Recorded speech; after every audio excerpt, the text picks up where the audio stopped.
అందరికీ నమస్కారం. నా పేరు భూమిరెడ్డి సాయి శ్రీనివాస్ రెడ్డి. ఈ రోజు మనము ఆంధ్రప్రదేశ్ అసెంబ్లీ ప్రతిపక్ష నేత పదవి చట్టపరమైన మరియు రాజకీయ విశ్లేషణ చేద్దాము. ఆంధ్రప్రదేశ్ అసెంబ్లీలో వైఎస్ఆర్ కాంగ్రెస్ పార్టీ ప్రధానమైన ప్రతిపక్షంగా ఉంది. ఇప్పుడు ఆ పార్టీ ప్రతిపక్ష నేత పదవి కోసం అంటే లీడర్ ఆఫ్ అపోజిషన్ పదవి కోసం పోరాడుతుంది. అయితే అసెంబ్లీలో మొత్తం 175 స్థానాల్లో ఉంటే కనీసం 10% అంటే 18 సీట్లైనా ఉండాలి అనే నిబంధన ప్రకారం వైఎస్ఆర్ కాంగ్రెస్ పార్టీకి కేవలం 11 సీట్లు మాత్రమే ఉన్నాయి. కాబట్టి లీడర్ ఆఫ్ అపోజిషన్ గా గుర్తింపు పొందే అర్హత లేదు. ఈ పరిస్థితి చట్టపరంగా రాజకీయ పరంగా న్యాయమైందా లేదా అన్నది ఇప్పుడు మన పెద్ద చర్చనీయాంశమైంది. చట్టపరమైన ప్రతిపక్ష నేత అర్హతలు మరియు ప్రతిపక్ష నేత నియామకాలు ఈ నిర్వహణ అంతా Andhra Pradesh payment of salaries and pensions and removal of disqualifications act 1953 ద్వారా జరుగుతుంది. సెక్షన్ 12B ప్రకారం ప్రతిపక్ష నేతకు మంత్రికి ఉండే అన్ని హక్కులు ఉంటాయి. ప్రతిపక్ష నేతగా గుర్తింపు పొందాలంటే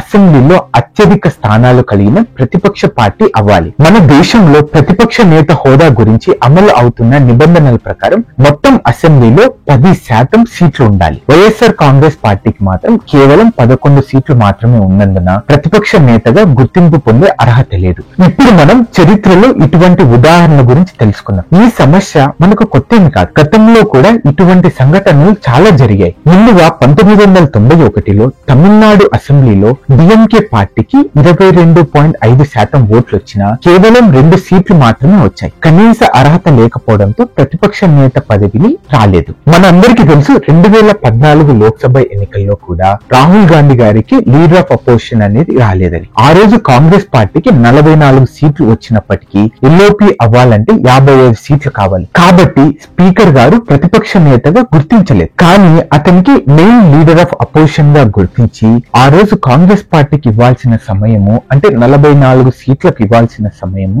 ఆ రోజు స్పీకర్ గారు ఇవ్వడం జరిగింది. 1952, 1969 వరకు లోక్సభలో ఎటువంటి ప్రతిపక్ష నేత ఉండేవాడు కాదు. అదే విషయాన్ని 5వ, 6వ, 8వ లోక్సభలో కూడా కొనసాగించారు. స్పీకర్ కు సంపూర్ణ అధికారం ఉంది. ప్రతిపక్ష నేతగా గుర్తించాలా లేదా అనే తుది నిర్ణయం అసెంబ్లీ స్పీకర్ చేతిలో ఉంటుంది. స్పీకర్ గారు 10% నిబంధన లేకుండా ఏ పార్టీకైనా ప్రతిపక్ష నేత హోదా ఇస్తే అది తన అధికారాన్ని దుర్వినియోగం చేసినట్టు అవుతుంది. ఇలా ఇవ్వడం వల్ల ప్రతి రాష్ట్రంలో అందరూ ఇలానే అడుగుతారు. ఇది సభా నియామకాలకు సరైనది కాదు. ప్రతిపక్ష నేతగా ఉండడం వల్ల లభించే ప్రయోజనాలు ఏంటంటే ఇప్పుడు ముఖ్యమంత్రికి ఎంత సమయం ఇస్తారో అలానే ప్రతిపక్ష నేతకు కూడా అంతే సమయం ఇస్తారు. దానికన్నా మించి చాలా ప్రయోజనాలు ప్రభుత్వం నుండి పొందుతారు. అలానే ప్రతిపక్ష నేతకు ప్రభుత్వ మంత్రిలాగే ఈ ప్రత్యేక హక్కులుంటాయి.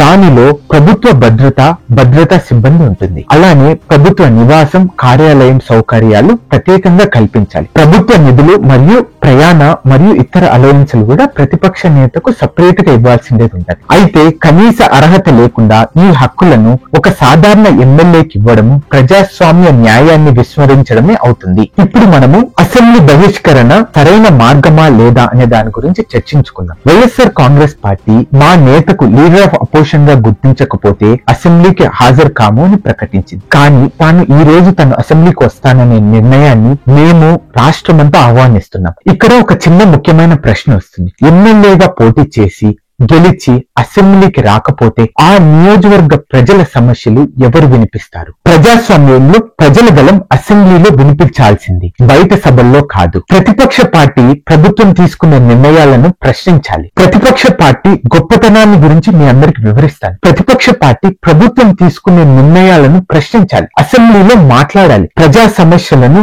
అధికారిక రికార్డుల్లో నమోదు చేయించాలి. అసెంబ్లీలో రావడం మానేయడం ప్రజాస్వామ్య వ్యతిరేకత చర్య. ఇక్కడ మనం కూడా ఒకటి గుర్తించాల్సింది ఏంటంటే జగన్మోహన్ రెడ్డి గారికి లీడర్ ఆఫ్ అపోజిషన్ ఇవ్వడము ప్రజాస్వామ్య నిబంధనలు ఏకపక్షంగా మార్చబడాలి. అలానే వైఎస్ఆర్ కాంగ్రెస్ పార్టీకి 39.7% ఓట్లు సంపాదించిన అసెంబ్లీలో ఎల్ఓపికి అర్హత సాధించలేదు. ప్రజాగలం అసెంబ్లీలో వినిపించాలంటే ప్రతిపక్షం తప్పనిసరి. అసెంబ్లీలో సభ్యులుగా ఉన్న నాయకులు ప్రజల తరపున పోరాడాలి. కేవలం బహిష్కరణలు, బాయ్కాట్ల ద్వారా సమస్యలు పరిష్కరించలేరు. అలానే స్పీకర్ గారు కూడా 10% నిబంధనను కూడా అనుసరించాలి. ప్రతిపక్ష నేత పదవికి అర్హత లేనప్పుడు దాని న్యాయస్థానాల్లో పోరాడడం కూడా నిష్ప్రయోజనం. వైఎస్ఆర్ కాంగ్రెస్ పార్టీ ఫ్యూచర్ లో కూడా అసెంబ్లీని బహిష్కరించుకోకుండా ప్రజా హక్కుల కోసం అసెంబ్లీలో పోరాడాలి. ప్రతిపక్ష నేతగా గుర్తింపు కోసం ప్రజాస్వామ్య నియమాలను మార్చమని అడగడం ప్రజాస్వామ్య విధ్వంసానికి దారి తీస్తుంది. ప్రజాస్వామ్య వ్యవస్థను కాపాడుకుందాం, ప్రజల గళాన్ని అసెంబ్లీలో వినిపిద్దాం అనే నినాదాన్ని ఈ రోజు ప్రతిపక్ష నేత అయిన జగన్మోహన్ రెడ్డి గారు ఆలోచించి తప్పకుండా అసెంబ్లీకి హాజరై ప్రజల తరపున గళం విప్పాలని కోరుకుంటున్నాను. Thank you.